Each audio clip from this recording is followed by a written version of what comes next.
Assalamualaikum warahmatullahi wabarakatuh. Selamat siang. Perkenalkan, nama saya Firda Jubaida Putri dari Prodi Pendidikan Bahasa dan Sastra Indonesia, Fakultas Bahasa dan Sastra dengan NIM 2305015010001. Nah, pada kesempatan kali ini, izinkan saya mempresentasikan modul ajar atau RPP berbasis Project Based Learning dengan tema bahasa dan budaya lokal. Di era digital seperti sekarang ini, kita menghadapi tantangan besar, yakni bagaimana melestarikan bahasa dan budaya lokal di tengah arus globalisasi. Anak-anak muda kita lebih fasih berbahasa asing daripada bahasa daerahnya sendiri. Mereka lebih mengenal budaya K-pop daripada tarian tradisional daerahnya. Namun, di sisi lain, generasi muda kita adalah generasi digital yang sangat kreatif dalam membuat konten. Nah, bagaimana jika kita gabungkan kedua hal ini? Bagaimana jika kita ajak siswa mendokumentasikan budaya lokal mereka dalam bentuk vlog yang kekinian? Nah, inilah yang akan menjadi latar belakang dari rancangan pembelajaran yang saya rancang hari ini.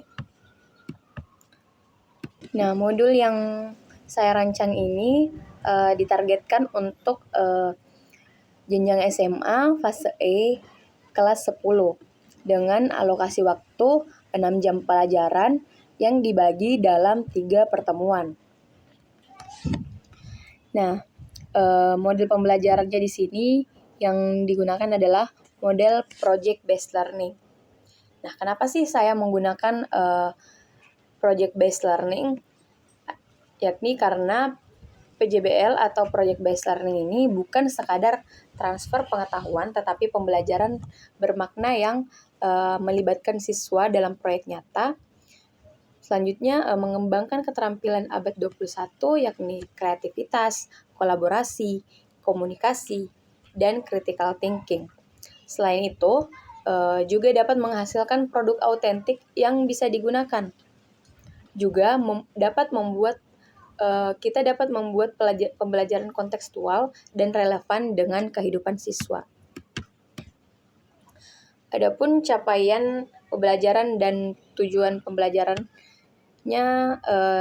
dalam rancangan pembelajaran ini yaitu yang pertama menyimak dan menonton. Siswa diharapkan dapat mengevaluasi informasi dari teks audio visual. Yang kedua yakni berbicara dan mempresentasikan, di mana siswa dapat mengungkapkan gagasan secara lisan dengan logis dan kreatif. Yang ketiga, membaca dan memirsa. Diharapkan siswa dapat mengidentifikasi nilai-nilai dalam teks visual. Yang keempat, siswa dapat menulis teks terstruktur dalam bentuk digital. Nah, dari capaian pembelajaran tersebut, saya merumuskan 6 tujuan pembelajaran. Yang pertama, mengidentifikasi unsur bahasa dan budaya lokal. Yang kedua, merancang konsep vlog yang kreatif. Yang ketiga, memproduksi vlog dengan kaidah bahasa yang baik. Yang keempat, mempresentasikan hasil karya dengan percaya diri. Yang kelima, menulis refleksi pembelajaran di blog. Yang keenam, menunjukkan sikap apresiasi terhadap budaya lokal. Jadi yang diukur di sini bukan hanya aspek kognitif, tetapi juga keterampilan dan sikap dari siswa tersebut.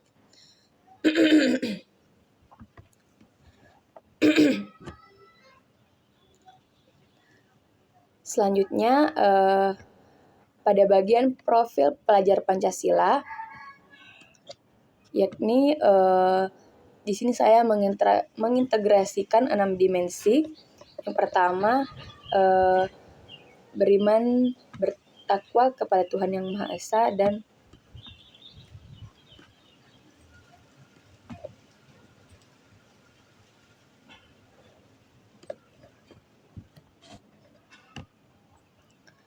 selanjutnya pada bagian profil pelajar Pancasila, yang menarik dari kurikulum Merdeka adalah penguatan profil pelajar Pancasila. Nah, dalam RPP ini saya mengintegrasikan 6 dimensi profil pelajar Pancasila. Yang pertama, beriman, bertakwa kepada Tuhan Yang Maha Esa dan berakhlak mulia, yang tercermin dalam nilai siswa menghargai kearifan lokal yang berlandaskan spiritual. Nah, yang kedua yakni berkebinekaan global, di mana siswa mengapresiasikan keberagaman budaya sebagai kekayaan bangsa. Yang ketiga, gotong royong. Siswa berkolaborasi dengan narasumber dan komunitas. Yang keempat, mandiri, yakni di mana siswa dapat bertanggung jawab menyelesaikan proyek dengan inisiatif tinggi. Yang kelima, bernalar kritis, di mana siswa mampu menganalisis informasi budaya secara kritis. Yang terakhir, yakni kreatif, di mana siswa dapat menciptakan konten yang inovatif dan menarik. Jadi, pembelajaran ini holistik, tidak hanya mengembangkan kompetensi akademik, tetapi juga karakter siswa. Nah, adapun bagian pertanyaan pemantik atau pemahaman bermakna dalam RPP ini adalah yang pertama, bagaimana bahasa dan budaya lokal kita dapat tetap lestari di era digital. Yang kedua, apa yang membuat budaya lokal kita unik dan layak untuk didokumentasikan. Yang ketiga, bagaimana cara menceritakan budaya lokal yang menarik bagi generasi muda. Yang keempat, apa peran media sosial dalam pelestarian budaya. Nah, pertanyaan-pertanyaan ini akan membawa siswa pada pemahaman bermakna, yaitu bahasa dan budaya lokal adalah identitas bangsa yang perlu dilestarikan. Dan media digital dapat menjadi sarana efektif untuk mendokumentasikannya. Jadi, setiap generasi muda memiliki peran dalam pelestarian budaya. Bagian selanjutnya yaitu pada kegiatan pembelajaran yang di sini saya membagi menjadi 3 pertemuan dengan sistematis. Nah, pada pertemuan pertama akan ada orientasi proyek dan perencanaan yang diawali dengan pendahuluan dalam waktu 15 menit. Nah, di sini akan dibuka dengan penayangan video vlog inspiratif tentang budaya lokal dari berbagai daerah dengan pertanyaan pemantik apa yang siswa rasakan dan bagaimana dengan budaya lokal kita. Nah, ini akan membangun motivasi dan rasa bangga terhadap budaya kita sendiri. Nah, selanjutnya masuk kepada kegiatan inti dengan dibagi dalam beberapa tahap. Yang pertama itu mengamati. Di sini siswa diminta untuk mengamati struktur dari vlog. Yang pertama pembukaan, isi, dan yang terakhir penutup. Lalu di sini saya akan menjelaskan berbagai aspek budaya lokal yang bisa dieksplorasi, mulai dari bahasa daerah, tarian, kuliner, kerajinan, upacara adat, dan permainan tradisional. Nah, tahap yang kedua yaitu menanya. Nah, di sini saya atau pendidik akan melakukan diskusi kelas tentang aspek budaya yang menarik, di mana siswa bertanya tentang budaya yang ingin mereka eksplorasi. Nah, tahap ketiga yakni mengumpulkan informasi. Siswa diminta untuk menentukan tema spesifik vlog secara individual. Setelah itu, siswa diminta mengisi lembar kerja perencanaan proyek dengan format topik, lokasi, narasumber, dan outline serta timeline. Nah, tahap keempat yakni tahap mengkomunikasikan, di mana beberapa siswa melakukan presentasi rencana mereka, lalu saling memberikan masukan konstruktif. Nah, tahap terakhir yakni penutup, di mana siswa akan menyampaikan komitmen dari mereka masing-masing mengenai temanya. Nah, mengenai penugasannya akan dilakukan riset awal, penyusunan makalah, lalu para siswa akan menghubungi narasumbernya masing-masing. Nah, selanjutnya bagian pertemuan 2, pelaksanaan dan produksi proyek. Pertemuan ini juga akan berlangsung selama 2 jam dengan rangkaian kegiatan. Yang pertama, kegiatan inti selama 70 menit dan konsultasi individual selama 20 menit. Di mana siswa berkonsultasi dengan pendidik secara bergantian. Sementara pendidik akan memberi feedback tentang kelayakan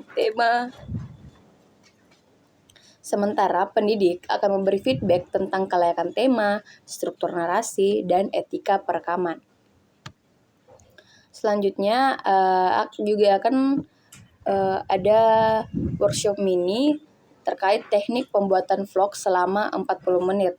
Nah, ini bagian yang akan sangat praktis, di mana pendidik akan memberi bekal teknis kepada siswa mengenai praproduksi,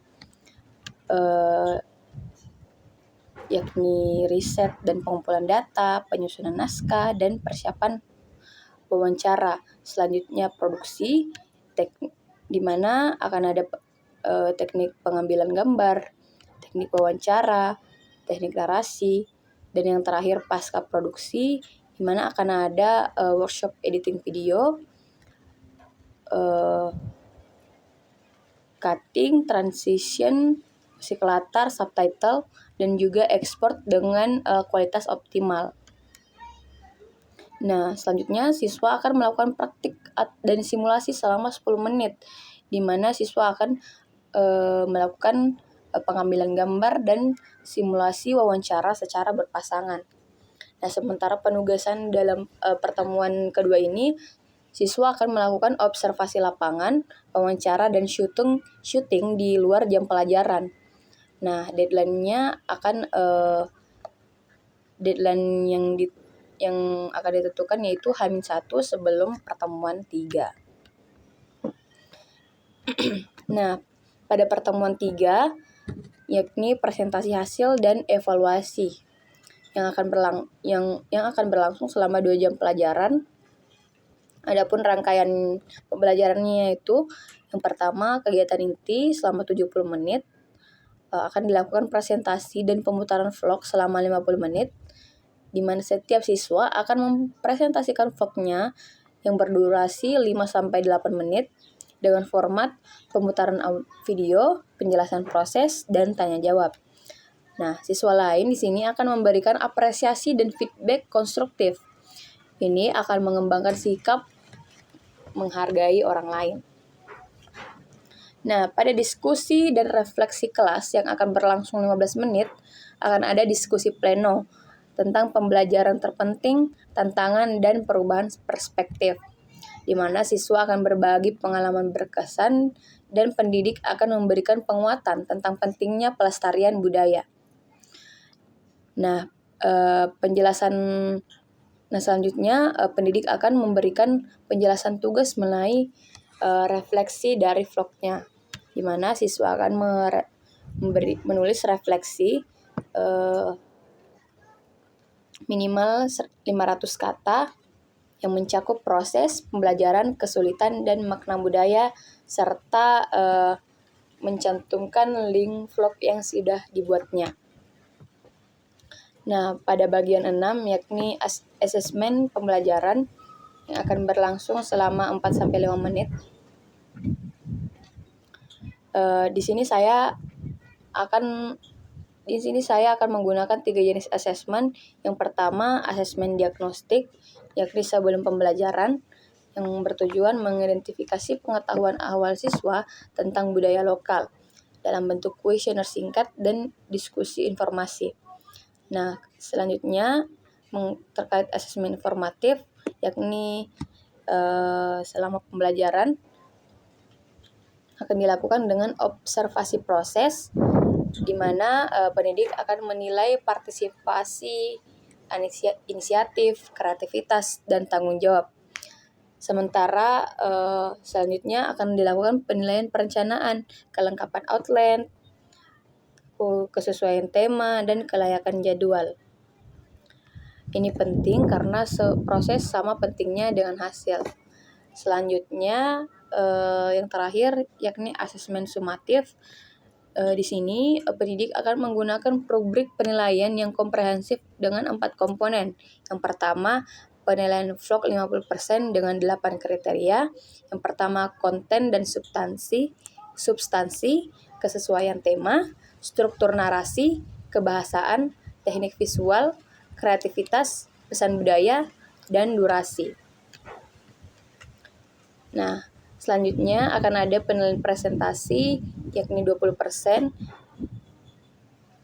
di mana yang akan dinilai adalah penyampaian dan kepercayaan diri, penguasaan materi, komunikasi dan responsivitas, kemampuan menjelaskan, dan yang terakhir kemampuan menjelaskan proses.